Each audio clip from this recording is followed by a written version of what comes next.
So hello everyone, मैं हूं शिवम द्विवेदी और आप देख रहे हैं अपना पसंदीदा चैनल ज्ञानोदय के गुरुजी।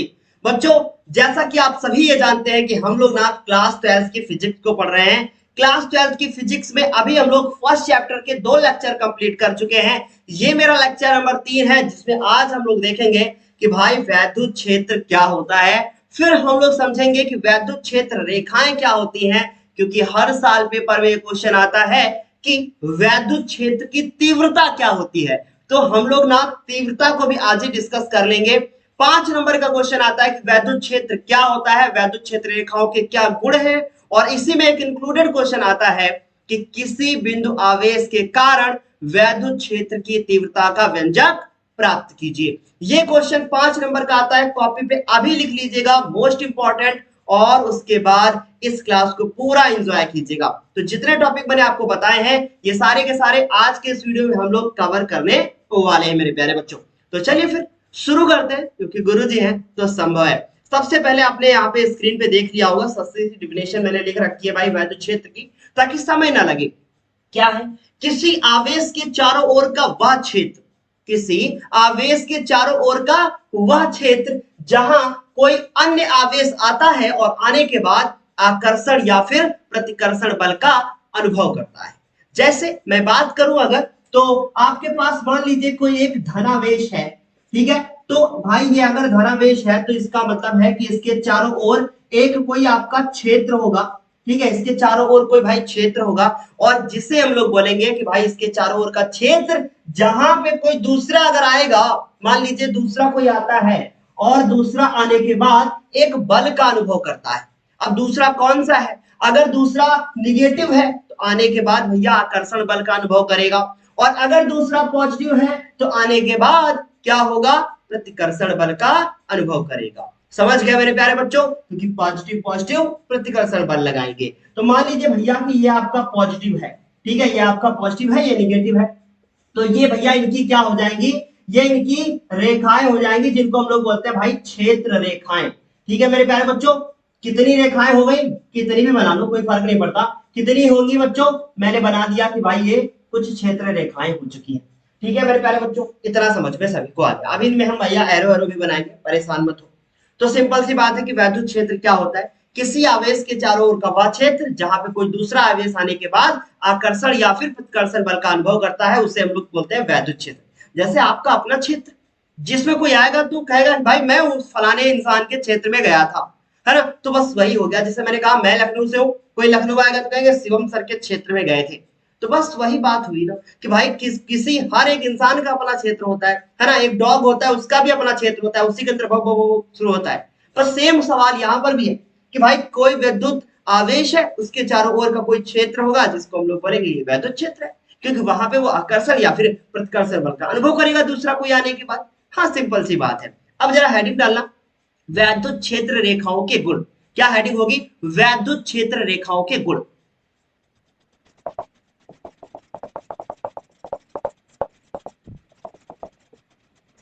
हाँ, तो भाई इसमें पहला क्या होगा?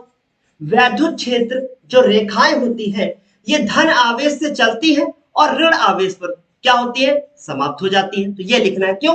क्योंकि बच्चों अगर कोई धनावेश है तो पहली बात बता दें कि इस ये क्या करेगा, इसमें एरो के निशान भाई बाहर की ओर होंगे, और उसके बाद क्यों होंगे बताएंगे अभी। और ये अंदर की ओर होते हैं, इसमें एरो के निशान। फिर उसके बाद ये क्षेत्र रेखाएं अंदर की ओर। क्यों? अभी बताता हूं। देखो, एक कोई धनावेश है और एक कोई ऋणावेश है, ठीक। अब मैंने बताया कि इसमें ये चित्र बनाना है। इसमें मैंने बताया कि भाई ये जो क्षेत्र रेखाएं होती हैं, ये धनावेश से चलकर ऋणावेश पर समाप्त होती है। तो भैया ये धनावेश से चलेंगी क्षेत्र रेखाएं, और उसके बाद ये ऋणावेश पर क्या हो जाएंगे? समाप्त हो जाएंगे। ठीक है, धनावेश से चलेंगी क्षेत्र रेखाएं और उसके बाद ऋणावेश में क्या हो जाएगी? समाप्त हो जाएंगी। तो ऐसे ऐसे आपको डायग्राम बना लेना है मेरे प्यारे बच्चों कि धनावेश से चली और ऋणावेश में क्या हो गई? खत्म हो गई।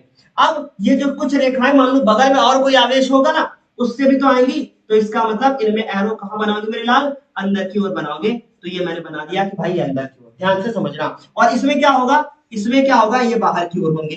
तो यही मैंने अभी बताया था ऊपर कि भाई अंदर बाहर का खेल बताया कि धनावेश से निकलेंगी और बगल में कोई ऋणावेश होगा उसकी ओर जाएगी। तो पहला मैंने आपको बता दिया कि भाई पहला गुण क्या है। मैंने बताया कि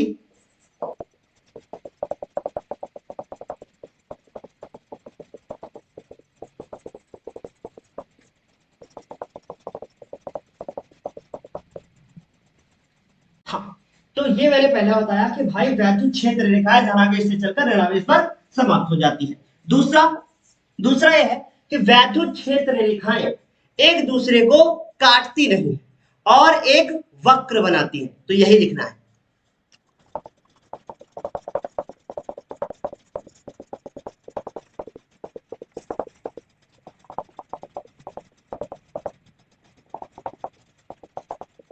हमने 2 पॉइंट ना यहाँ पे अपने कवर कर लिए। 2 पॉइंट होने के बाद अब हम तीसरा पॉइंट आपके सामने लिखने जा रहे हैं, या सब लोग जल्दी से उसको लिख लेना। तीसरा पॉइंट बहुत ही ज्यादा इंपॉर्टेंट है। जो ये वैद्युत बल रेखाओं की दिशा है ना, ये किसी एक धन आवेश पर लगने वाले बल की दिशा को प्रदर्शित करती है। तो तीसरा पॉइंट क्या बताया कि किसी भी धन आवेश पर लगने वाले बल की दिशा क्या कौन सी दिशा होती है? दिशा वो होगी जो मेरी इन रेखाओं की दिशा होगी। ठीक है, तो तीसरा यही पॉइंट है।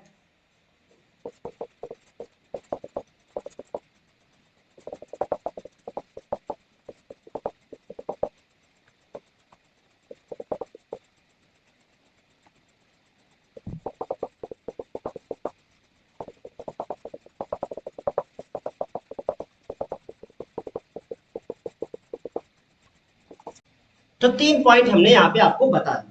ठीक है कि भाई तीसरा है किसी वैद्युत बल रेखा की दिशा, किसी वैद्युत बल रेखा की दिशा उस धन आवेश पर लगने वाले बल की दिशा को प्रदर्शित करती है। क्योंकि भाई कोई कोई बल लगाया जाएगा, क्योंकि बल एक सदिश राशि है, तो किसी न किसी दिशा की ओर लगाया जाएगा। जो हमारा चौथा और इंपॉर्टेंट पॉइंट है कि वैद्युत बल रेखाएं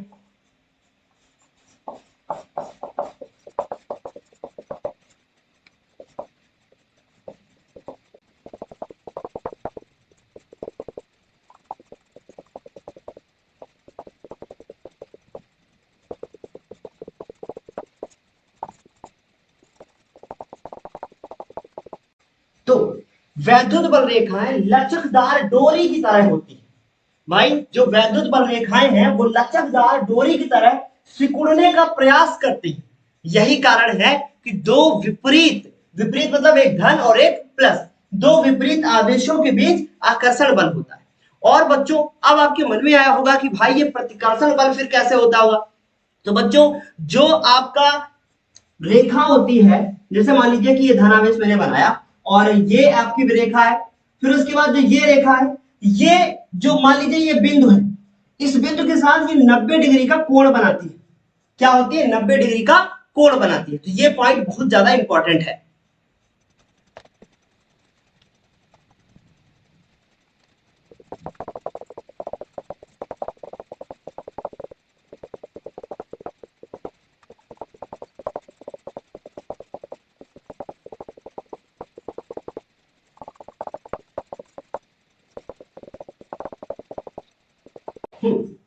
तो जो बल रेखाएं होती हैं वो अपनी लंबाई के लंबवत दिशा में, जो मान लीजिए भाई ये हो गई, तो ये दूर हटने का प्रयास करती है, 90 डिग्री का कोण बनाती है और एक दूसरे से दूर हटने का प्रयास करती है।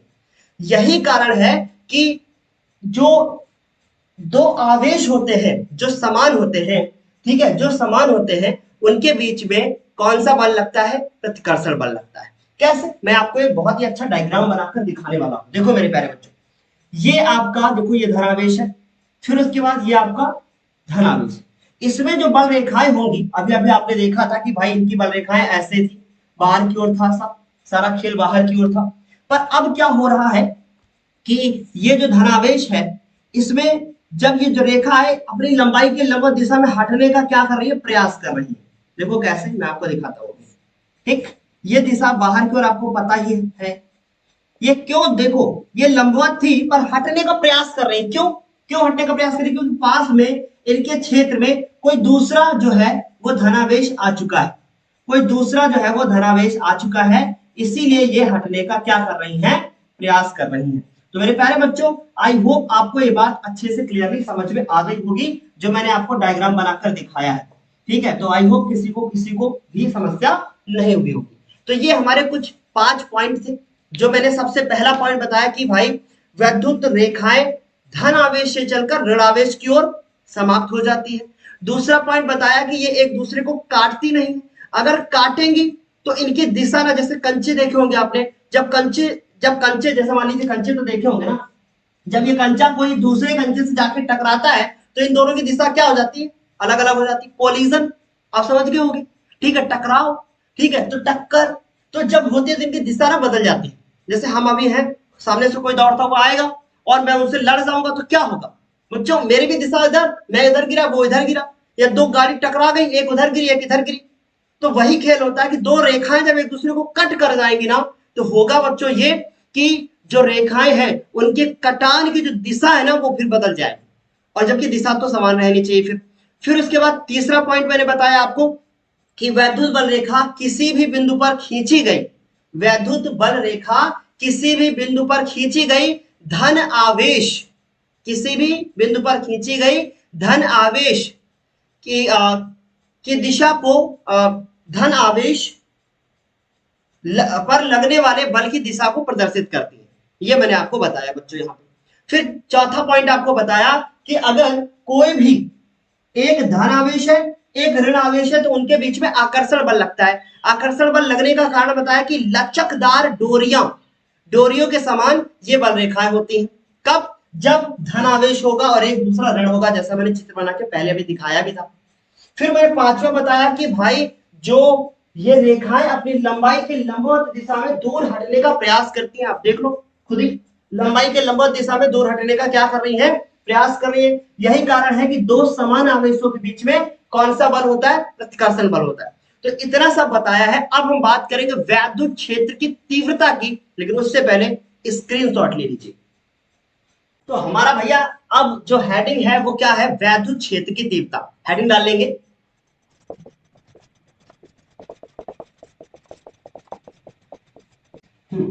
तो मैंने आपको बताया कि भाई मान लो कि ये कोई एक वैद्युत क्षेत्र है, ठीक, ये कोई एक भाई वैद्युत क्षेत्र है जो जिसमें कोई एक आवेश रखा है। ये मैंने डॉट डॉट बनाया है, शायद आपको बिंदियां ना दिखे। ये कोई भाई वैद्युत क्षेत्र है, इसमें कोई एक आवेश रखा है और मैंने रखा है इसको क्या करने के लिए, परीक्षण करने के लिए, इसलिए इसको परीक्षण आवेश कह दिया और इसको हमने Q0 या फिर Q0 का नाम दे दिया। Q0 भी बोलते हैं इसको, जब जीरो लगा दोगे Q0, ठीक। फिर उसके बाद बच्चों ये परीक्षण आवेश है। आपको पता है कि कोई भी एक आवेश किसी भी वैद्युत क्षेत्र में जाएगा तो एक बल का अनुभव करेगा। तो भैया ये जो आपको ये क्षेत्र दिख रहा है, ये जो क्षेत्र दिख रहा है, मान लीजिए कि इसमें बल रेखाएं इधर की ओर है, इन बल रेखाओं की दिशा मेरे बच्चों इस तरफ है, ठीक। तो पता है ना कि भाई बल रेखाओं की दिशा अगर इस तरफ है तो बल भी क्या करेगा, इधर की ओर लगेगा। तो इनके ऊपर कोई एक बल लगता है, फोर्स लग रहा है इसके ऊपर, बिल्कुल लगेगा भाई, क्योंकि उन्होंने बताया है कि अगर कोई भी एक आवेश किसी दूसरे क्षेत्र में जाएगा तो उसके ऊपर या तो आकर्षण बल लगेगा या तो प्रतिकर्षण बल लगेगा। तो भैया ये चला गया, उसमें लग गया भैया इनके ऊपर एक बल। अब ये जो बल लगता है ना, उस बल को इस आवेश के परिमाण से भाग देने पे जो मिलता है वो हो जाता है वैद्युत क्षेत्र की तीव्रता। तो बात समझ में आई ना। तो यहां से एक फॉर्मूला पता चला कि भाई अगर आपका कोई भी एक बल है तो उसको हमने परीक्षण आवेश से भाग कर दिया है, ठीक। तो जो आंसर आएगा वो आएगा वैद्युत क्षेत्र की तीव्रता, जिसको हम लोग प्रेजेंट करते हैं, रिप्रेजेंट करते हैं कैपिटल ई से। और ई पे मैंने बार वो एरो लगा दिया है, वेक्टर है, इसलिए समझ गए होंगे मेरे प्यारे बच्चों कि ये एक ना सदिश राशि है। समझ गए कि ये एक सदिश राशि है। तो हम परिभाषा क्या लिखेंगे, हम परिभाषा ये लिखेंगे कि वैद्युत क्षेत्र में किसी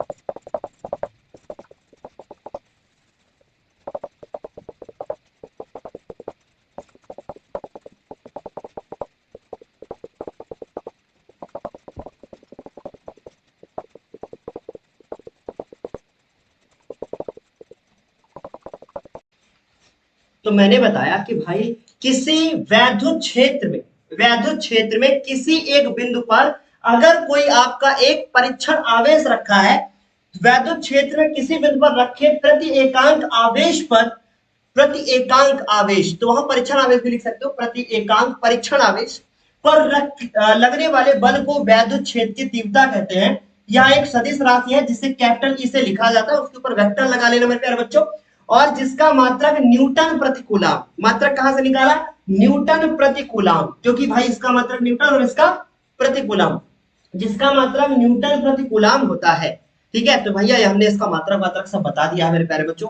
अब हम इसके विमा को जो है निकालना शुरू करेंगे। ठीक है, तो हम लोग लिखेंगे ई की विमा, आपकी हेडिंग होनी चाहिए कैपिटल ई, मतलब वैद्युत क्षेत्र की तीव्रता की विमा। ठीक है, अब विमा कैसे ज्ञात करोगे बच्चों, ये बहुत इंपॉर्टेंट टॉपिक है। देखो सबसे पहले बात करेंगे ई की विमा। ठीक है, तो हम लिखेंगे ई की विमा। ठीक है, जब हम ई की विमा निकालेंगे तो सबसे पहले हम लिखेंगे एफ की विमा, मतलब भाई बल की विमा, और फिर उसके बाद ये क्यू की विमा, मतलब आवेश की विमा। ठीक है, तो बताओ भाई बल की विमा क्या होती है? MLT-2, और उसके बाद मेरे प्यारे बच्चों क्यू की विमा, क्यू मतलब IT, ए आई का मतलब एम्पियर, एम्पियर मतलब यार धारा, धारा का मतलब एम्पियर, और उसके लिए ए लिखते हैं, तो इसका मतलब ए और टी। समझ में आया कुछ? क्योंकि Q बराबर IT होता है। अब यहां से मेरे प्यारे बच्चों क्या निकलेगा? यहां से निकलेगा हमारा M, फिर L, T एक और ऊपर जाएगा, इसकी घात -3 हो जाएगा और एक की घात -1 हो जाएगा। ये हो जाएगा भाई E की विमा। तो आई थिंक समझ में सब आ गया होगा कि वैद्युत क्षेत्र की तीव्रता क्या होती है। सिंपल सा है कि हमने बोला ना कि अगर कोई एक वैद्युत क्षेत्र में एक परीक्षण आवेश आपने रख दिया है और उस परीक्षण आवेश पर एक बल लग रहा है, तो मैं बोल दूंगा कि किसी वैद्युत क्षेत्र में रखे एक परीक्षण आवेश पर लगने वाले एकांक आवेश को उस आवेश की उस क्षेत्र की वैद्युत क्षेत्र की तीव्रता कहते हैं।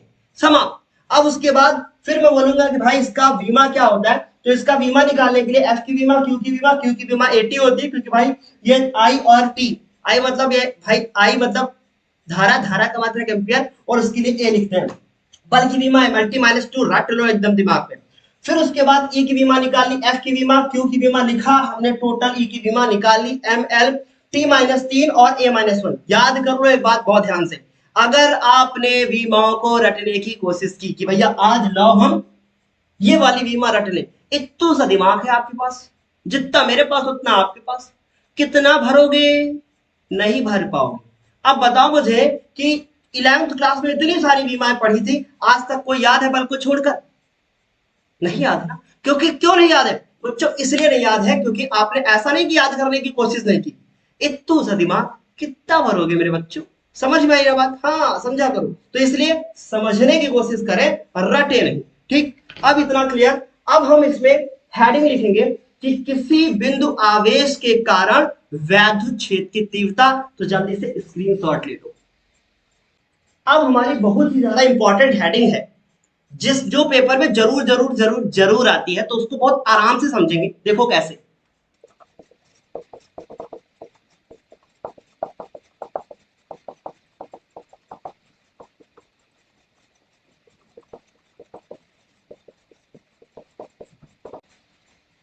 किसी बिंदु आवेश के कारण वैद्युत क्षेत्र की तीव्रता।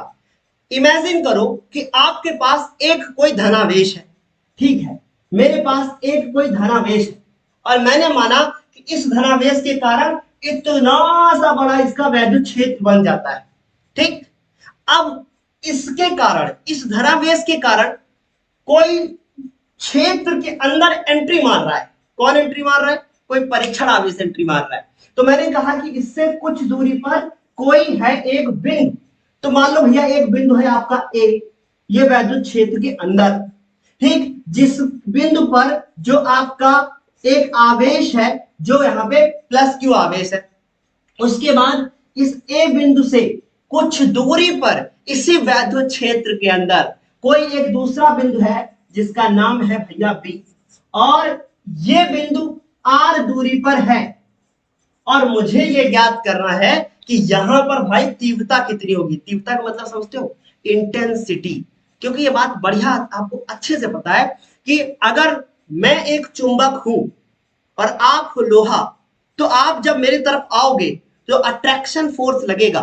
तो सेम सवाल यहां पर भी है कि ये एक है ये और ये आएगा, अब वो डिपेंड उस पर करता है कि इसकी प्रकृति कैसी, ठीक, कि कौन सा फोर्स लगेगा। अब ये कोई भैया एक बिंदु है जिसपे प्लस क्यू आवेश है, ये बिंदु बी पर हमें वैद्युत क्षेत्र की तीव्रता की गणना करनी है। तो हम क्या करेंगे, बहुत ध्यान से सुनना। हम लिखेंगे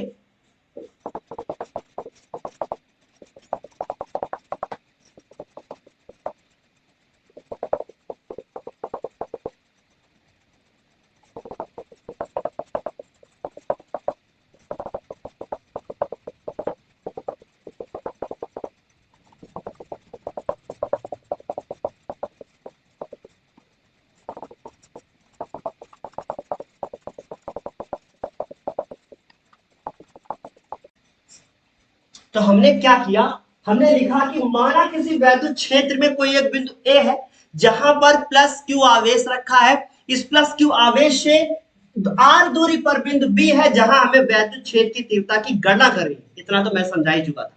क्या किया, इस बिंदु पे हमने भैया एक कोई परीक्षण आवेश जो है वो रख लिया है, पहले से हमारा प्लस क्यू आवेश ए पे रखा था। अब हमने एक कोई परीक्षण आवेश रख लिया है जिसका नाम आपको पता ही है कि भाई ये क्यू नॉट है। तो अब आपको बताना है कि इस प्लस क्यू के कारण इस क्यू नॉट पर कितना बल लगेगा, ये आपको लिखना है, ठीक है। तो हम क्या लिखेंगे, हम लोग बच्चों लिखेंगे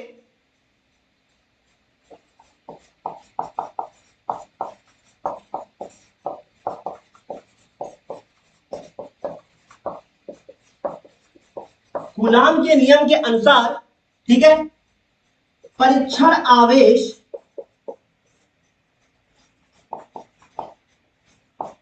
क्यू नॉट पर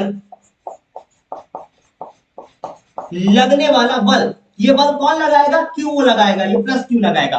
कितना बल लगेगा, उन्होंने कहा बल होता है एफ, एफ होता है, तो ये वेक्टर लगा लो, ठीक। फिर उसके बाद लगाने की वैसे कोई ज्यादा जरूरत नहीं है। फिर उसके बाद 1/4 पाई एप्सिलॉन नॉट, और भैया यहां एक लाइन और ऐड कर लेना, यहां के बाद तीव्रता की गणना करती है, गणना करनी है, जबकि इस माध्यम का परावैद्युतांक कैपिटल के, मैंने बोला नहीं, लिख लो अब, ठीक। तो एफ, मैंने लिखा नहीं यार, समझा दो। तो F equal to 1/4 pi epsilon nought, और होता है दोनों आवेशों का गुणनफल, इसका मतलब क्यू गुणे क्यू नॉट और बटे में क्या, आर, ठीक, और स्क्वायर। ये होता है क्या, आपका बल का फॉर्मूला, ठीक। ये आपको पता चल गया कि, लेकिन हम जानते हैं कि वैद्युत क्षेत्र की जो तीव्रता होती है वो होती है क्या, बहुत ध्यान से सुनना, परंतु हम जानते हैं कि E वेक्टर बराबर F अपॉन क्यू नॉट। तो ये जब हम वैल्यू पुट करेंगे E की, तो क्या आएगा, ये आप वैल्यू पुट करोगे 1/4 पाई एप्सिलॉन नॉट क्यू और Q nought upon R square, और ये वाला क्यू नॉट और रहेगा, तो ये इससे कट जाएगा, ठीक। तो यहां पे आप लोग समझ चुके होंगे कि फॉर्मूला क्या आएगा।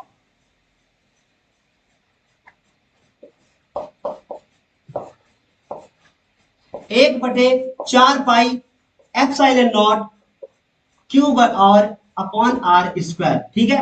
वेक्टर बार बार लगाने की कोई जरूरत नहीं है, एक बार आपने लगा दिया है, समझ चुके हो आप, बस, ठीक है। तो ये आपका वैद्युत क्षेत्र की तीव्रता का क्या हो गया है बच्चों, फॉर्मूला हो गया। लेकिन जहां जहां पे आपका एप्सिलॉन नॉट लिखा है, के भी लगा लेना बगल में, क्यों, यहां भी अभी जो लिखा था वहां पर भी लगा लेना, क्योंकि भाई इसका परावैद्युतांक के है। तो आप लिखोगे यदि माध्यम वायु हो, तब, जब माध्यम वायु होता है तब के बराबर 1 होता है, तो के बराबर 1 हो जाएगा, तब उस केस में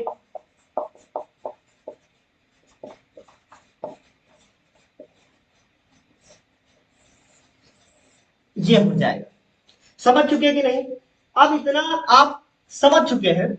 इसके नीचे एक लाइन आपको और लिखनी है, क्या, कुछ कुछ कुछ कुछ ऑब्जर्व किया कि नहीं किया, नहीं किया हो, बड़े लेजी हो। देखो मेरी बात ध्यान से सुनो बच्चों, इस फॉर्मूले में ये क्यू नॉट जो है आया क्या, आया क्या? नहीं ना। तो इसका ये मतलब यही क्वेश्चन पेपर में आएगा एमसीक्यू मेरे बच्चों, एमसीक्यू ऐसे ऐसे ऐसे। शकुनी मामा, देखो बच्चों ऐसे ही शकुनी मामा करते थे ना महाभारत में, ऐसे मेरे बेटे ऐसे। तो ये E बराबर 1/4 पाई एप्सिलॉन नॉट क्यू और अपॉन आर स्क्वायर। बच्चों ये क्यू नॉट नहीं आया मेरे बच्चों। जब ये क्यू नॉट नहीं आया तो इसका ये मतलब है कि किसी भी माध्यम में जो वैद्युत क्षेत्र की तीव्रता होती है वो क्या होती है? वो मेरे प्यारे प्यारे प्यारे प्यारे बच्चों वो क्यू नॉट पर निर्भर नहीं करती है। समझ गए? इस क्यू नॉट पर निर्भर ही नहीं करेगी क्योंकि क्यू नॉट तो फॉर्मूले में आया ही नहीं। तो ये बात तो समझ गए। तो इसका ये मतलब हुआ कि ये परीक्षण जो आवेश है उसको अगर हम थोड़ा और पास लाते तो निर्भर करता कि नहीं? नहीं करता। इस क्यू नॉट पे निर्भर नहीं करता, लेकिन ये अपने माइंड से बिल्कुल हटा देना कि इसको चाहे जहां रख बराबर आएगा। नहीं, आर तो पे निर्भर तो कर रहा है ना, तो जितनी दूरी होगी उस पर तो निर्भर करेगा ना। तो मतलब इसके मान से मतलब ना है, लेकिन कितना दूर रख रहे हो उससे मतलब है। तो ये है साइंस। कुछ समझ में आया तो नीचे लिख लो। उपरोक्त समीकरण से स्पष्ट है कि वैद्युत क्षेत्र की तीव्रता का मान परीक्षण आवेश पर निर्भर नहीं करता है। तो इस वीडियो में हम लोगों ने कितनी सारी चीजें देखी। हमने मेरे प्यारे बच्चों आज के इस वीडियो में देखा कि वैद्युत क्षेत्र क्या होता है, वैद्युत क्षेत्र की रेखाएं क्या होती हैं, वैद्युत क्षेत्र की रेखाएं के साथ साथ हमने वैद्युत क्षेत्र की तीव्रता देखी, उसका मात्रक देखा, हमने उसकी विमा देखी। और मेरे प्यारे प्यारे प्यारे प्यारे प्यारे प्यारे बच्चों मैंने आज देखा कि किसी बिंदु आवेश के कारण वैद्युत क्षेत्र की तीव्रता का व्यंजक क्या होता है। तो अभी मैं इस वीडियो को यहीं पे करूंगा समाप्त क्योंकि समय हो चुका है। अब नेक्स्ट वीडियो में हम लोग बात करेंगे वैद्युत द्विध्रुव की। तो भैया अगला वीडियो और धमाकेदार होने वाला है क्योंकि हम वहां समझने वाले हैं कि अपने ध्रुव को समझ नहीं पा रहे, वैद्युत द्विध्रुव समझेंगे। हाँ वही समझेंगे क्योंकि अभी कक्षा 12 के लिए वही इंपॉर्टेंट। ठीक है, चलो आज की वीडियो के लिए इतना ही। तब तक के लिए बाय बाय और हाँ टेक केयर। और एक बात याद रखना कि भैया मेहनत करते रहना क्योंकि मेहनत बहुत ज्यादा जरूरी है मेरे प्यारे बच्चों। ठीक है, हाँ। यदि आप नोट्स के लिए हैं परेशान तो आपको करना होगा टेलीग्राम डाउनलोड, और टेलीग्राम डाउनलोड करने के बाद वहां आपको सर्च करना होगा ज्ञानोदय के गुरुजी। जैसे ही आप ज्ञानोदय के गुरुजी वहां सर्च करेंगे आपको मिलेगा एक चैनल जो होगा एकदम फ्री, और वहां से आपको मिलेगा डेली नोटिफिकेशन और स्टडी मटेरियल।